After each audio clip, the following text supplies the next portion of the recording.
Let's get honest. For a long time, I used spirituality to avoid my pain. I would meditate to escape anxiety. I would quote the Gita: "You have the right to your actions, not the fruits," as an excuse for not dealing with my mess. Turns out I was a textbook case of what psychologists call spiritual bypassing. At first, I had no clue what these concepts were and whether others had experienced these. Out of curiosity, I researched this concept. Dr. John Walwood is the one who coined the term. He found that over 70% of seekers use spiritual practices to dodge emotional work. We say everything happens for a reason, but reality, we are just running from discomfort. But the Gita does not say do nothing. It says act, but without attachment. I twisted that wisdom to fit my comfort because honestly, I was afraid. The more I avoided my feelings, the bigger and scarier they got. It was like holding a mountain on my shoulder, like a beach ball underwater. It's only a matter of time before it explodes. At the start of 2017, everything fell apart. My daily meditation, my sacred texts, my spiritual identity, none of it could save me from what mystics call the dark side of the soul. Saint John of the Cross described it as a time when all spiritual comfort disappears, leaving you in a big void. Modern science sees this too. Dr. Stanislav Grof's research on spiritual emergencies shows that intense spiritual practice can trigger periods of depression, anxiety, or existential crisis. Your brain is literally rewiring itself. This is nothing but neuroplasticity in action. It feels like you are losing your mind. I remember sitting in meditation, expecting peace, and instead feeling nothing. Not that the Buddhist emptiness, just numbness. The teachings of Krishna, the Buddha, all felt meaningless to me. I thought I had lost my faith. I called my friend, a mentor, in my depression. He said, "Good news. Now you are getting somewhere real." And I finally understood. The darkness is not the end, it is just the beginning. But the darkness is not the only danger. There is the trap of spiritual ego, the sneaky voice that says, "I am more spiritually evolved than others." I get it. They don't. I started judging people who were not conscious or, in my own definition, spiritual enough. I would drop Gita quotes to sound wise and knowledgeable. When someone said, "Oh, you have read Gita," I used to feel good. But the Gita warns the ego is the false identification with the temporary. Dr. David Hawkins' research shows that spiritual pride actually lowers your level of consciousness. The Buddha faced this too. After enlightenment, he was tempted to keep the knowledge to himself, thinking others would not understand what he felt. That's spiritual ego. And it's just as toxic as material ego. The scariest part, you can't see this trap when you are in it. It took a hard reality check for me to wake up. You know what's easy? Having a spiritual experience. You know what's hard?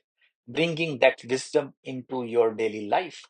Practicing it as part of your life, not as a separate thing, which gives you happiness in that moment only. Dr. Judith Orloff, a famous psychiatrist, found that nearly 70% of people with spiritual breakthrough struggle to integrate them.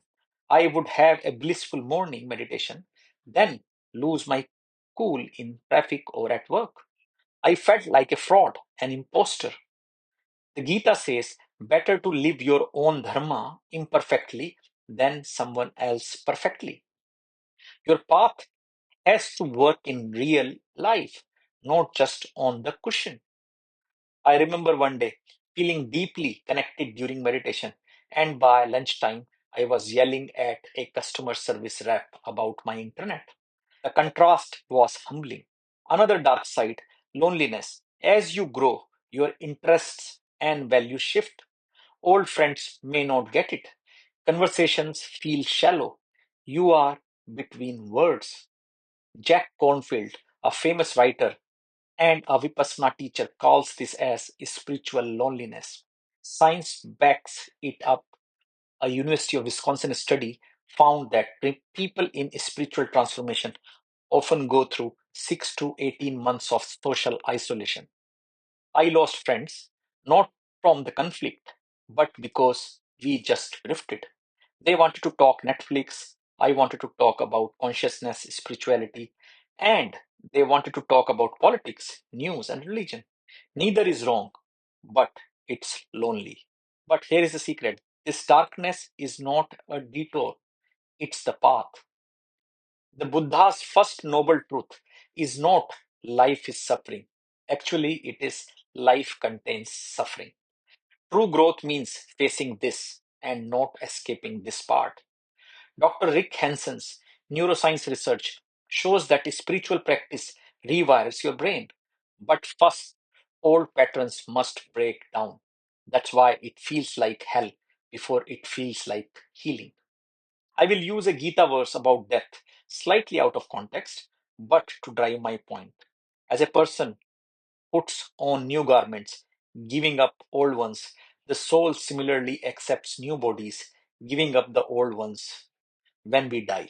So, when we are getting transformed internally from our old self to the newer one, something similar happens what Gita preaches about death. But in between, we are naked, vulnerable, and trust me, it hurts. It hurts badly. In the initial days of my meditation sessions, I was doing this for my ego, to reach somewhere, to water my ego, to show my family and friends that I was the chosen one. But I still remember that moment, raw, uncomfortable, unforgettable, when everything shifted for me. After weeks of wrestling with my own shadow, trying to meditate my way into light and bliss, I finally let go of the fight. I stopped trying to fix the darkness and just let it be. I remember one morning during my meditation session, mind swirling with anger and self doubt. Instead of pushing those feelings away, I did something radical, very different. I welcomed them. I said, okay, show me what you have got. And for the first time, I felt a strange relief. The Bhagavad Gita calls this sthit prajna, steady wisdom. Krishna tells Arjuna, he who is unmoved by pain and pleasure, he alone is fit for immortality. I realized my pain was not a mistake.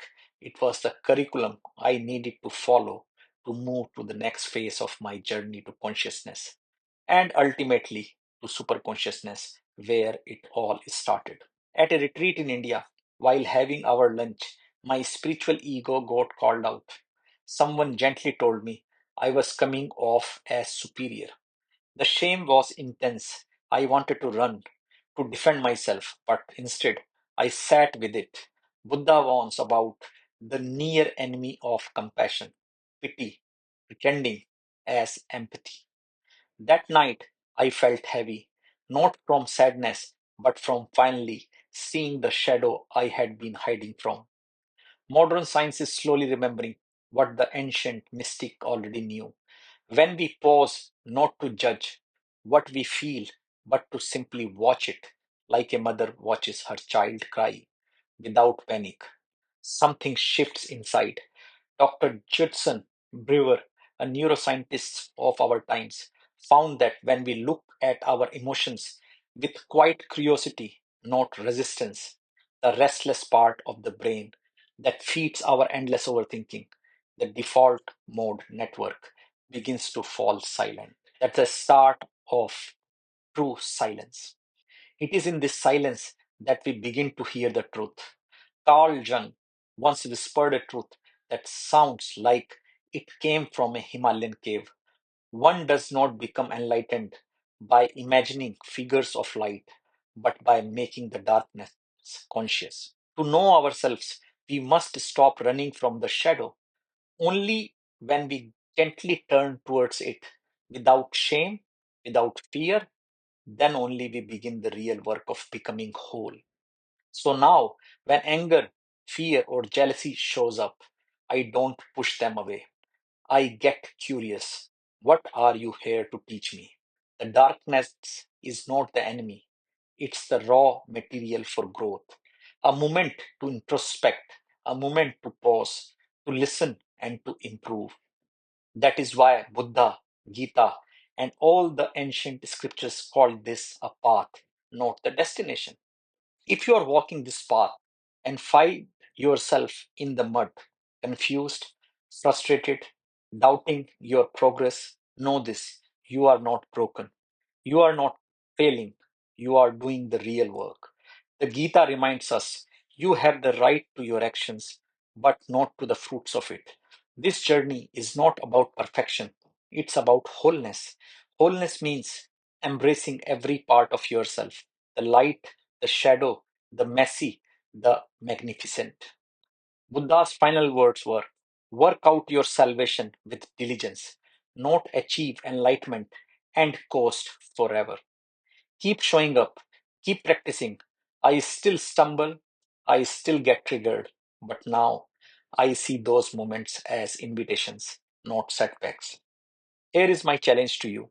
This week, when you catch yourself judging your spiritual progress or wishing you were further along, pause, breathe, ask yourself, what if this moment, right here, right now, is exactly where I meant to be?